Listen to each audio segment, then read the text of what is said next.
Hello विद्यार्थी मित्रों સૌનું સ્વાગત કરું છું મારી YouTube ચેનલમાં હું છું જગદીશ સર। મિત્રો આજનો વિડિયો ખાસ લઈને આવ્યો છું નવોદય પ્રવેશ પરીક્ષાની છેલ્લી તૈયારી કેમ કરવી।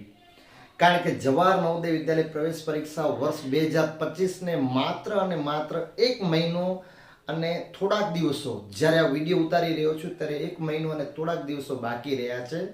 ત્યારે આ 1 મહિનાની અંદર આપણે નવોદય પ્રવેશ પરીક્ષાની છેલ્લી તૈયારી કેવી રીતે કરવી, શું વાંચવું, કેવી રીતે પ્રેક્ટિસ કરવી, શું કરવું જેથી કરીને આપણે પ્રવેશ પરીક્ષાના દિવસે આપણે સંપૂર્ણ આપણી તૈયારી બરાબર થઈ જાય। તો આજનો વિડિયો ખાસ છે, તો સમજવા જેવો છે, જાણવા જેવો છે। વિડિયોને છેલ્લે સુધી જોજો, જેની અંદર હું તમને સંપૂર્ણ રીતે માહિતી અને સમજાવીશ કે તમે નવોદય વિદ્યાલય પ્રવેશ પરીક્ષા પાસ કરવા માટે કેવી રીતે છેલ્લા દિવસોમાં તૈયારી કરવી। ચાલો મિત્રો વધુ વાત નહીં કરું, જે મિત્રો નવા છે ચેનલને સબસ્ક્રાઇબ કરવાનું ભૂલજો નહીં અને આ વિડિયોને છેલ્લે સુધી જોવાનું ભૂલજો નહીં। શરૂઆત કરીશું આપણે નવોદય પરીક્ષાની છેલ્લી તૈયારી કેમ કરવી, મિશન નવોદય પરીક્ષા 2025।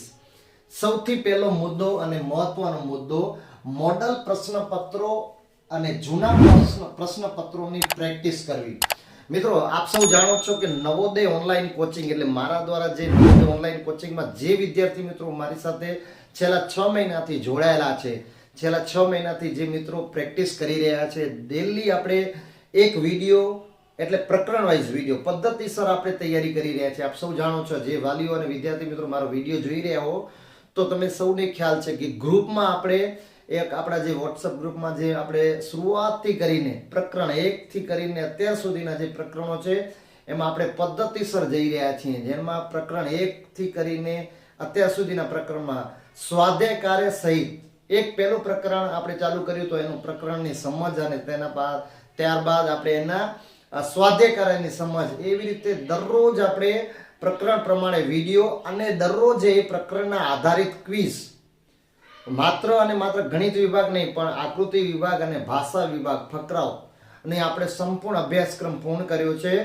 ત્યારબાદ હવે આપણે સમજી લો ને જે છેલ્લો જે 1 મહિનો છે એમાં કેવી રીતે તૈયારી કરીશું તો મોડલ પ્રશ્નપત્રો અને જૂના પ્રશ્નપત્રોની પ્રેક્ટિસ કરવી। એટલે હું ડેલી અથવા એકાંતરે આજની મતલબ ધારો કે આજે હું મોકલાયો તો એક દિવસની વચ્ચે બીજા દિવસે બીજું મોડલ પ્રશ્નપત્ર અથવા જૂનું પ્રશ્નપત્ર એમ મોકલતો રહીશ। સાથે સાથે જેટલા પણ વિડીયો છે એના પ્રકરણને આધારિત એક પ્રકરણ છે તો તેના સ્વાધ્યાય કાર્ય સહિત હું વિડીયોઝ મોકલાવીશ, જે તમને સંપૂર્ણ રીતે મદદ કરશે। મિત્રો આવી જ રીતે છેલ્લા 4 વર્ષથી જે વિદ્યાર્થી મિત્રો મારી સાથે જોડાયા છે ને એ આવી જ રીતે તૈયારી કરી અને સંપૂર્ણ ફ્રીમાં તૈયારીમાં એ લોકો પ્રવેશ પરીક્ષાને પાસ કરી છે।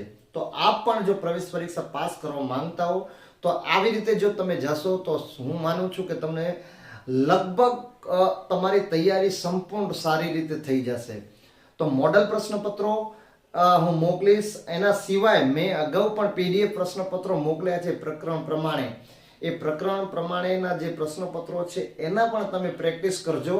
એની તમે શું કરવાની, એની પ્રિન્ટ કાઢી લેવાની, મોડલ પ્રશ્નપત્રનો પ્રિન્ટ કાઢી લેવાની, એને તમારે બુક લઈ અને એના જવાબો શોધવાના પ્રયાસો કરવાના કે તમને ખબર પડે કે આ પ્રશ્નપત્રની અંદર આ માની લો કે આ પ્રવેશ પરીક્ષાનું પ્રશ્નપત્ર જ છે એવું જ માની લેવું અને તમારે સોલ્વ કરવાનું અને જોવાનું, ચેક કરવાનું કે મારા કેટલા પ્રશ્નોનો જવાબ સાચા પડ્યા, મારી અધૂરાશ શું, મારા ક્યાં મને પ્રશ્નોનો જવાબ નથી આવડતો, તો એ પછી નોંધી રાખવાના અને એના જવાબ શોધવા। તો મોડલ પ્રશ્નપત્રો આપણે સોલ્વ કરીશું। જૂના પ્રશ્નપત્રો એટલે વર્ષ 2014 થી કરીને હું પ્રશ્નપત્રો મારી પાસે છે એ ગ્રુપમાં હું મોકલીશ। એ પ્રશ્નપત્રોનો પ્રિન્ટ કાઢી, એ પ્રશ્નપત્રોની શું કરવાની, પ્રિન્ટ કાઢી તમારી પાસે રાખી, પ્રિન્ટ કાઢી અને પછી શું છે એની પ્રેક્ટિસ કરવાની, પ્રિન્ટ કાઢીને પ્રેક્ટિસ કરવી। બરાબર મિત્રો, તો જો તમે આવી રીતે કરશો તો તમને આ ઘણા મદદરૂપ થશે। આવી રીતે જો તમારી તૈયારી થશે તો જૂના પ્રશ્નપત્રોના આધારે આપને ખબર પડે છે કે પ્રવેશ પરીક્ષાની અંદર કેવા પ્રશ્નો પૂછાય છે। તો સૌથી પહેલો મુદ્દો મોડલ પ્રશ્નપત્રો અને જૂના પ્રશ્નપત્રોની પ્રેક્ટિસ કરવી। સાથે સાથે મારા જે PDF મેં મોકલ્યા છે પ્રશ્નપત્રો એની પણ તમારે પ્રેક્ટિસ કરવી। બીજું એડ્યુટર એપ પર આવતી ક્વિઝની પ્રેક્ટિસ કરી. તમે સૌ જાણો છો કે મેં અત્યાર સુધી આપણે 100 થી વધુ ક્વિઝ બનાવી લીધેલી છે. તો 100 થી વધુ ક્વિઝની મિત્રો મેં તમને અગાઉ પણ જણાવેલી છે કે જો ક્વિઝ આપવા માટે માત્ર અને માત્ર 2 થી 3 મિનિટનો સમયગાળો રહે છે. જો તમે ડેલી કરતા રહેશો ને તો તમારે સમજી લો ને સરળતાથી પ્રેક્ટિસ થતી જશે અને સાથે સાથે તમને સર્ટિફિકેટ પણ મળે છે જો તમે સારી રીતે જવાબ આપો છો. અને સર્ટિફિકેટ કરતા મહત્વનું અત્યારે આપણી તૈયારી થાય છે. તો જે મિત્રો હજી તૈયારી સ્ટાર્ટ ન કરી હોય, ચાલુ ન કરી હોય, એ મિત્રો ચાલુ કરી દે. બરાબર, એડ્યુટર એપ પર આવતી ક્વિઝની પ્રેક્ટિસ કરવી. અને એડ્યુટર એપ પર તમને જો ક્વિઝ આગળની જોઈતી હોય તો મારી પ્રોફાઇલ એડ્યુટર એપ પર તમે જગદીશ વાઘેલા સર્ચ કરશો ને ત્યાં નવોદય પ્રવેશ પરીક્ષાની તમને 200 થી વધારે ક્વિઝ બનાવેલી છે. એ 200 થી વધારે ક્વિઝ તમને એડ્યુટર એપ પર મળી જશે. બરાબર, ચલો નેક્સ્ટ વન.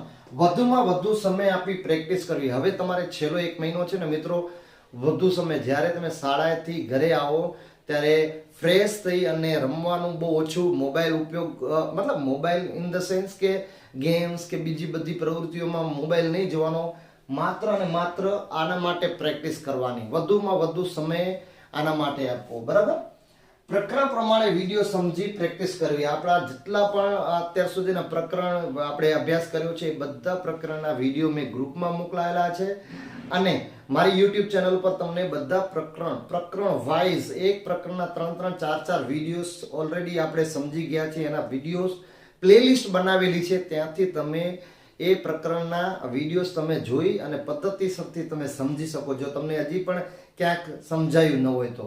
બરાબર, તો પ્રકરણ પ્રમાણે વિડીયો સમજી અને પ્રેક્ટિસ કરવી. ત્યારબાદ અઘરા પ્રશ્નોને નોંધી લેવા અને શિક્ષક પાસેથી સમજી લેવા અથવા જે તે પ્રકારના સ્વાધ્યાય કાર્યના વિડીયો જોઈ સમજી લેવું. હવે માની લો કે તમે ઘરે પ્રેક્ટિસ કરો છો અને તમને નથી સમજાવતું તો તમારા તમે જે શાળામાં અભ્યાસ કરો છો એ શાળાના શિક્ષક પાસેથી તમે સમજી લેવાનું, એની પાસેથી શીખી લેવાનું, અથવા મારા પ્રકરણના સ્વાધ્યાય કાર્યના વિડીયો છે એ તમે જોઈને સમજી લેવાનું. અથવા એવું લાગે કે ક્યારેક આ સમજાતું નથી તો તમે મને પણ જણાવી શકો. ક્યારેક કોઈ પણ સમયે તમે મને પણ તમે પૂછી શકો. બરાબર, છઠ્ઠો અને લાસ્ટ મુદ્દો છે નિયમિત ટાઈમ ટેબલ બનાવી પ્રેક્ટિસ કરી. અઘરા ટોપિકની વધુ પ્રેક્ટિસ કરવી. એટલે જે ટોપિક તમને નથી સમજાતો, તમને લાગે છે કે આ ટોપિક મને નથી સમજાતો, એ ટોપિક નોંધી રાખો અને એની સતત મહેનત કરવાની.